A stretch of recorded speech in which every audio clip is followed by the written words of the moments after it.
I have always been a skeptic when it came to ghost stories and the supernatural.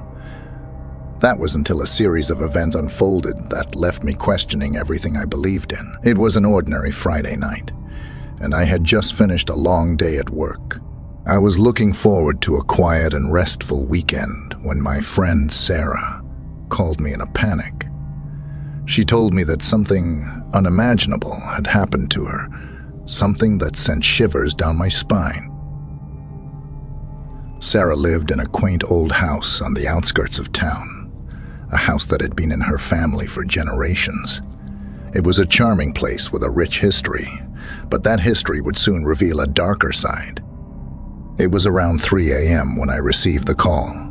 Sarah's voice trembled as she recounted the events that had unfolded that night. She had woken up to the sound of her grandmother's music box playing in the hallway. Confused and disoriented, she stumbled out of bed, clutching her phone as her only source of light. The music box had been sitting on a dusty shelf for years, and she couldn't fathom how it had started playing on its own. As she approached the hallway, Sarah felt an unsettling chill in the air. The music box played a haunting melody, one that she had never heard before. She knew it couldn't have been wound up by itself, and her grandmother had passed away years ago, taking the secret of the melody with her to the grave. Intrigued and terrified, Sarah followed the music to her grandmother's old room. The door was ajar, and she could see a faint, eerie glow coming from within. She pushed the door open, and what she saw made her blood run cold. Her grandmother's room was bathed in an otherworldly pale blue light, and the source of the glow was a portrait of her grandmother, which hung on the wall. The painting was unlike any she had ever seen. Her grandmother's eyes, which had always seemed warm and kind, were now cold and lifeless, staring straight at her with an unsettling intensity. Sarah reached for the light switch, but nothing happened. She was trapped in this surreal, nightmarish scene. The music from the box grew louder, and the portrait began to emit a low, haunting hum. Panic set in, and she tried to run from the room, but the door slammed shut on its own, trapping her inside. Desperate and terrified, Sarah called me. Her voice trembled as she described the scene, and I could hear the fear in her words. I rushed to her house, knowing that I had to see this for myself. When I arrived, I found the front door unlocked, and the house was eerily silent. The only sound was the haunting melody from the music box. I made my way to the hallway, and there I saw the closed door to her grandmother's room. As I reached for the handle, the music box abruptly stopped, and the door slowly creaked open. The room was empty, and the portrait of her grandmother had returned to its normal, warm state. Sarah was sitting on the bed, pale and shaken, but unharmed. She couldn't explain what had just happened, and neither could I. We spent the rest of the night discussing the bizarre events, and we both came to a chilling realization. Her grandmother's music box had been buried with her in the family graveyard. There was no way it could have been in the house, let alone playing on its own. Sarah and I left the house in the early hours of the morning, vowing never to return. That night, we had experienced something that defied all logic and reason, something that made us question the nature of reality itself. To this day, I can't explain what happened that night, and I don't think I ever will. It remains a terrifying and true horror story that will haunt me for the rest of my life, and it has turned me from a skeptic into a believer in the unknown, the supernatural, and the unexplainable. Sometimes, the scariest things happen at 3. And they leave you with more questions than answers, reminding you that the world is full of mysteries that we may never fully understand. It was a cold, moonless night in the dead of winter. I had recently moved into a charming, albeit old, house on the outskirts of a small, sleepy town. The house had character and history, and the creaking floors and drafty windows only added to its charm. Little did I know, this charm would soon give way to a terror I could never have imagined. I had always been a night owl, often working late into the night. But this night was different. I was woken from my sleep at exactly 3 a.m. by a deafening, high-pitched scream that echoed through the house. My heart pounded in my chest, and I leaped out of bed, fear gripping me. I was alone in the house, or so I thought. The scream had been piercing and soul-wrenching, something I can only describe as the sound of pure anguish and despair. My first thought was that it had come from outside. But as I stood in the darkness, the chilling realization washed over me. The scream had originated from within the house itself. Shivers ran down my spine as I stepped into the corridor, my trembling hand clutching my phone as my only source of light. I ventured down the hallway, following the echoing cry that seemed to lead me to the basement. The door was ajar, and I could hear the faint, eerie sobs emanating from below. It was as if someone was in unimaginable pain. Against my better judgment, I descended the creaking stairs, my heart pounding harder with every step. The basement was cold and damp, and the air was thick with an acrid metallic odor. As I reached the bottom, my flashlight illuminated a sight that made my blood run cold. A figure, shrouded in tattered, muddied clothes, sat in the far corner of the basement, hunched over. Long matted hair obscured their face. The sobs were unmistakably coming from this figure, but they didn't respond to my presence. "Are you okay?" I stammered, my voice trembling. The figure didn't move or acknowledge me in any way. Fear and curiosity waged a war in my mind, but I had to know who this person was. Slowly, I approached, the smell of decay and mildew growing stronger with every step. As I reached out to touch the figure, they suddenly turned towards me. The face that met my gaze was a grotesque, skeletal visage, eyes vacant and hollow. The creature's mouth opened in a soundless, agonized scream, and its bony fingers stretched out to grab me. I recoiled in terror, stumbling backward, and the creature lunged forward, its form melting into an inky blackness that disappeared into the floor.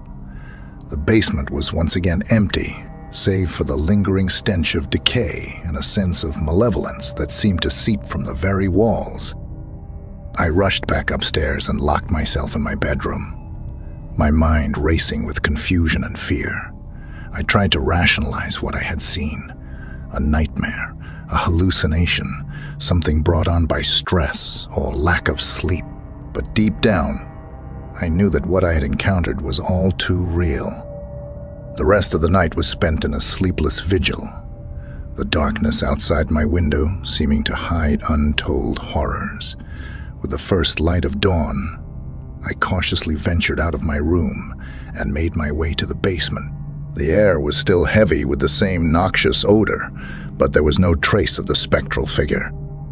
Over the following days, I became obsessed with uncovering the truth about my house's history. My research led me to a chilling revelation. The previous owner of the house, a recluse who had lived there for decades, had disappeared without a trace, last seen by neighbors wandering the property at night. I learned that the very basement in which I had encountered the ghastly figure had been used as a makeshift prison for troubled individuals during the owner's time there. I couldn't ignore the connection. The lingering anguish and despair, the inexplicable disappearance of the previous owner, and the apparition I had encountered. It all pointed to something malevolent residing within those walls. I decided to leave the house, unable to live with the terror that gripped me each night. But as I gathered my belongings and prepared to go, I heard the unmistakable, heart-wrenching scream again. This time, it seemed to emanate from the walls themselves, as if the house itself was weeping. As I fled from that accursed place, I knew that I had encountered something beyond the realms of science and reason. I had witnessed a terrifying, true horror story that defied explanation, leaving me with an unshakable belief that the world held mysteries far more profound and horrifying than I had ever imagined. To this day, I carry the weight of that experience with me, a constant reminder that there are things in this world that we may never understand, and that sometimes they manifest in the darkest hours of the night, at 3 a.m., when the veil between the living and the dead is at its thinnest.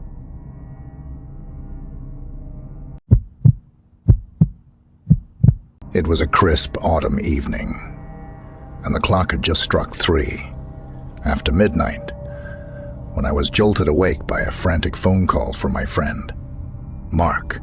His voice trembled as he described a series of inexplicable events that had transpired in his new apartment. Events so horrifying that they defied all logic and reason. Mark had recently moved into a modern, upscale building in the heart of the city. The apartment was sleek and stylish, a reflection of his successful career and impeccable taste. It was the type of place that you'd expect to find in architectural magazines, but beneath its polished exterior lay a darkness that Mark couldn't ignore. The first strange occurrence happened a week after he moved in. Mark was getting ready for bed when he noticed a peculiar, flickering light in the hallway. As he stepped out to investigate, the light intensified, casting eerie, dancing shadows on the walls. He tried to turn it off, but the switch did nothing. Panic set in as he realized the light was not an ordinary one, but rather a vintage gas lamp that had inexplicably materialized in his modern apartment. Over the next few nights, Mark experienced a series of bizarre phenomena. Objects moved on their own. Whispers echoed through the empty rooms, and chilling drafts swept through the apartment, even though all the windows were closed. He heard his name being called in hushed tones, and his reflection in the bathroom mirror would sometimes sneer at him, menacingly. As the days passed, Mark's sanity began to fray at the edges, and he was plagued by sleepless nights filled with dread. The turning point came on a particularly eerie night. The clock read 3 a.m. as Mark lay in bed, his mind a whirlwind of fear and confusion. That's when he heard it. A haunting, mournful melody, like an old music box playing from somewhere deep within the apartment. He knew there was no music box in his possession, and the source of the melody remained a mystery. His curiosity and fear led him to follow the ethereal tune. It led him to the walk-in closet in his bedroom. The door was slightly ajar, and the melody grew louder as he approached. With trembling hands, Mark pushed the door open and gasped at what he saw. Inside the closet, illuminated by an eerie, otherworldly light, was a long-forgotten corner of his apartment, a room that shouldn't exist in the physical layout of the building. The room was furnished with archaic, decaying furniture, and at its center stood an ornate, blood-red piano. The melody emanated from the piano, played by ghostly hands that hovered in the air. Mark's heart pounded in his chest as he stood in the doorway, unable to comprehend what he was witnessing. The room had an ominous atmosphere, a sensation of unrelenting dread. The hands that played the piano were translucent, and their owner remained hidden in the shadows. As the melody reached a crescendo, Mark felt a chilling presence behind him. and he turned to see a figure, cloaked in darkness, slowly approaching. Terrified, Mark stumbled out of the closet and slammed the door shut, cutting off the haunting melody and leaving the room to fade into nothingness. But the presence, the dark figure, remained in his apartment, lurking in the corners of his vision and whispering malevolent secrets into his ears. Desperate for answers, Mark began researching the history of the building and its previous occupants. He discovered that the apartment had once belonged to a renowned pianist who had mysteriously vanished, leaving behind a legacy of eerie music and a trail of unexplained occurrences. The apartment had remained vacant for years until Mark moved in, unwittingly becoming the unwilling inheritor of a terrifying legacy. Fear had turned into obsession, and Mark couldn't escape the horrors that plagued his apartment. His nights became a never-ending nightmare, and he lived in constant dread of the mysterious pianist and the malevolent entity that lurked in the shadows. He tried to communicate with the spirit, to understand its anger, or find a way to appease it, but the responses were always chilling, whispers of hatred and malice. In the end, Mark couldn't bear the torment any longer. He decided to leave the apartment, but it was not an easy escape. The dark entity fought to keep him within its grasp, manifesting in terrifying ways that left Mark emotionally and physically drained. It was a battle of wills, a struggle for survival against a force that defied explanation. As Mark finally made his escape, the presence and the horrors that had plagued him followed, lingering in his memories and casting a long, dark shadow over his life. He couldn't shake the feeling that he had stumbled upon a terrifying, true horror story that should never have been uncovered, a malevolence that defied reason and reality. To this day, Mark lives with the knowledge that the world is far stranger and more terrifying than he ever could have imagined. The experience left him a changed man, a believer in the inexplicable, a witness to horrors that lurk in the shadows, and a reminder that the darkness of the unknown can encroach on our lives at the most unexpected times, even at 3 after midnight in the modern era.